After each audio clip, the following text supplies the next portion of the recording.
Hello friends, എല്ലാവർക്കും പുതിയൊരു വീഡിയോയിലേക്ക് സ്വാഗതം. ഇന്നത്തെ കഥയിൽ ഐശ്വര്യ ആണെങ്കിൽ ശ്യാമയെ കളിയാക്കുകയാണ്. ഈ ഡ്രസ്സ് ഒട്ടും ചേരുന്നില്ല, പാടത്തെ കോലത്തിന് കൊള്ളാമെന്നൊക്കെ പറയുന്നു.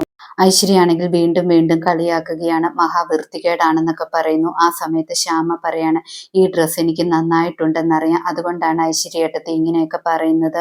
ഞാൻ ഇങ്ങനെ മേക്ക് ഓവറിൽ വന്നതൊന്നും ഐശ്വര്യ ഏട്ടത്തിക്ക് ഇഷ്ടപ്പെട്ടില്ല, ഒട്ടും സഹിക്കാൻ പറ്റുന്നില്ല, അതുകൊണ്ടല്ലേ ഇങ്ങനെ പെരുമാറുന്നതെന്നൊക്കെ ചോദിക്കുകയാണ്. ഐശ്വര്യയോട് ശ്യാമ പറയണം, നമുക്ക് രണ്ടുപേർക്കും കൂടെ വേണമെങ്കിൽ മിസ് ഇന്ത്യക്ക് മത്സരിക്കാമെന്നൊക്കെ. അത്രയ്ക്ക് കോൺഫിഡൻസ് ആയോ എന്നൊക്കെ ഐശ്വര്യ ചോദിക്കുന്നു.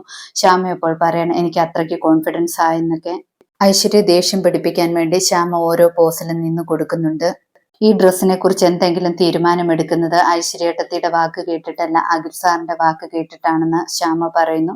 അതിനുശേഷം ശ്യാമ അവിടെ നിന്നും പോകുന്നു. ശ്യാമ അഖിലിന്റെ അടുത്തേക്ക് ചെല്ലുന്നു. അഖിലാണെങ്കിൽ ചുറ്റും നോക്കിയിട്ട് പറയാണ്, നന്നായിട്ടുണ്ട്, ആളെ ആകെ മാറിപ്പോയെന്നൊക്കെ പറയുന്നു. ശ്യാമ അപ്പോൾ പറയാണ്, എനിക്ക് നാണം വരുന്നു എന്നൊക്കെ. അപ്പോൾ അഖിൽ പറയാണ്, ഈ ഡ്രസ്സ് ഇട്ടിട്ട് ഇങ്ങനെ ഇരിക്കാൻ പാടില്ല, നല്ല കോൺഫിഡൻസ് ആയിട്ട് ബോൾഡായിട്ട് ഇരിക്കണമെന്നൊക്കെ പറയുന്നു. ശ്യാമ അപ്പോൾ അഖിലിനോട് ചോദിക്കുന്നുണ്ട്, സാറിന് ശരിക്കും ഇഷ്ടപ്പെട്ടോ, എനിക്ക് ചേരുന്നുണ്ടോ എന്നൊക്കെ. അഖിലപ്പോൾ പറയുന്നുണ്ട്, തനിക്ക് ഏത് ഡ്രസ്സും ചേരുമെന്ന്, താൻ പൂർണ്ണചന്ദ്രനെ പോലെ എപ്പോഴും സുന്ദരിയാണെന്നൊക്കെ പറയുന്നു. ശ്യാമ അപ്പോൾ വീണ്ടും ചോദിക്കുകയാണ്, പുറത്തു പോകുമ്പോഴും ഞാൻ ഈ ഡ്രസ്സ് ഇട്ടാൽ മതിയോ എന്ന്.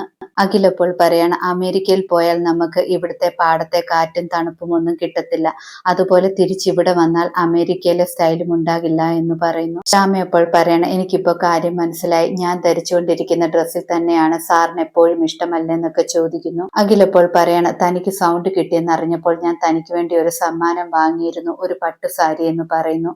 അതിനുശേഷം ആ പട്ടുസാരി കൊടുക്കുകയാണ് ശ്യാമയ്ക്ക്. ശ്യാമ ആ പട്ടുസാരിയും ഉടുത്ത് അഖിലിന്റെ കൂടെ താഴേക്ക് വരുന്നു. അപ്പോൾ വസുന്ധരാമ്മ ചോദിക്കുകയാണ്, മറ്റേ ഡ്രസ്സ് മാറിയോ, ഞാൻ ചെയ്ത മേക്ക് ഓവർ അപ്പം മോക്ക് ഇഷ്ടപ്പെട്ടില്ലല്ലേ എന്ന് ചോദിക്കുന്നു. ഞാൻ ഒരു മണ്ടിയാണ്, ഓരോരുത്തർക്കും ഇഷ്ടപ്പെട്ട വസ്ത്രമല്ലേ അവരോർ ധരിക്കേണ്ടത്, അതിന്റെ ഇടയിൽ നമ്മൾ എന്തിനാണ് അഭിപ്രായം പറയുന്നതെന്നൊക്കെ പറയുന്നു. അഖിലപ്പോൾ പറയണം, ഞാൻ പറഞ്ഞിട്ടാണ് ശ്യാമ ഡ്രസ്സ് മാറിയതെന്ന്. മേക്ക് ഓവറിനൊന്നും ഒരു പ്രശ്നവുമില്ല, പക്ഷെ ശ്യാമ എപ്പോഴും കാണുന്ന ഡ്രസ്സിൽ തന്നെയല്ലേ കാണുന്നത് നല്ലതെന്നൊക്കെ പറയുന്നു. വസുന്ധരാമ്മ അപ്പോൾ പറയാണ്, എന്റെ മോളാണെങ്കിൽ സുന്ദരിയാണ്, അവളുടെ മനസ്സും ശരീരവും ഒരുപോലെ സുന്ദരിയാണെന്നൊക്കെ പറയുന്നു. പിന്നീട് ആദിത്യനാണെങ്കിൽ അശ്വതിയെ കാണുന്നു. വീണ്ടും ആണെങ്കിൽ ഇവിടെ നിന്ന് പോകണമെന്ന് പറയാണ്. അശ്വതി അപ്പോൾ പറയുന്നുണ്ട്, ഞാൻ എത്ര പ്രാവശ്യം നിങ്ങളോട് സംസാരിച്ചതാണ്, വീണ്ടും വീണ്ടും എന്തിനാണ് ഈ കാര്യം സംസാരിക്കുന്നതെന്ന്, ഇനി ഞാൻ നിങ്ങളെ കാണില്ല എന്നൊക്കെ പറഞ്ഞിട്ട് അശ്വതി പോകുന്നു. അശ്വതിയാണെങ്കിൽ ആദിത്യനെ കണ്ടിട്ട് പോകുന്നതാണെങ്കിൽ അരുൺ കാണുന്നുണ്ടായിരുന്നു. അരുൺ ആണെങ്കിൽ രണ്ടുപേരെയും അടുത്തേക്ക് വരുമ്പോഴേക്കും അശ്വതി പോയിരുന്നു. അരുൺ ആണെങ്കിൽ ആദിയോട് വഴക്കുണ്ടാക്കുന്നു. ആ പെണ്ണിനെ കണ്ടെന്ന് പറഞ്ഞിട്ട്, ആരാണ് ആ പെണ്ണ്, എന്തിനാണ് കണ്ടതെന്നൊക്കെ ചോദിക്കുന്നു. ആദിത്യൻ പക്ഷെ ഒന്നും പറയാതെ കാറിൽ കയറി പോകുന്നു.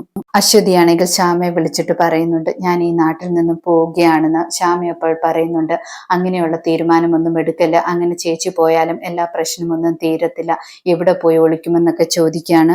എന്തായാലും ഞാനും കഷ്ടപ്പാടുള്ള ഒരു ഫാമിലിയിൽ നിന്നാണ് ഈ കുടുംബത്തിലേക്ക് വന്നത്, എനിക്ക് ചേച്ചിയെ കണ്ട് സംസാരിക്കണം, ഞാൻ വീട്ടിലേക്ക് വരാം, എന്നിട്ട് എല്ലാ കാര്യത്തിനും തീരുമാനമുണ്ടാക്കാമെന്ന് ശ്യാമ പറഞ്ഞിട്ട് ഫോൺ വെക്കുന്നു.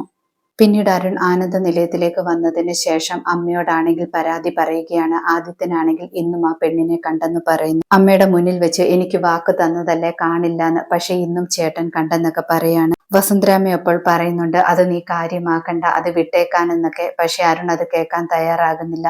എല്ലാവരെയും അവിടേക്ക് വിളിക്കുകയാണ്. ഐശ്വര്യ ആണെങ്കിലും അരുൺ പറഞ്ഞതിൽ കാര്യമുണ്ടെന്നൊക്കെ പറഞ്ഞ് സപ്പോർട്ട് ചെയ്യുന്നു. ആദിത്യനും അമൃതയും അവിടേക്ക് വരുന്നു. ആദിത്യൻ ചോദിക്കുന്നുണ്ട്, എന്താണ് പ്രശ്നമെന്നൊക്കെ. അരുണാണെങ്കിൽ ആദിത്യനോട് ചോദിക്കാണ്, ഏട്ടൻ എത്ര പ്രാവശ്യം പറഞ്ഞു ആ പെണ്ണുമായിട്ട് ഒരു ബന്ധവുമില്ല എന്ന്, എന്നിട്ട് ഇന്നും ഏട്ടൻ ആ പെണ്ണിനെ കണ്ടില്ലേ എന്ന് ചോദിക്കുന്നു. അത് കേൾക്കുമ്പോൾ ആദിത്യനാണെങ്കിൽ ഞെട്ടിപ്പോകുന്നു. ഇതോടെ ഇന്നത്തെ കഥ അവസാനിക്കുന്നു. പുതിയ കഥയുമായി വീണ്ടും കാണാം. താങ്ക്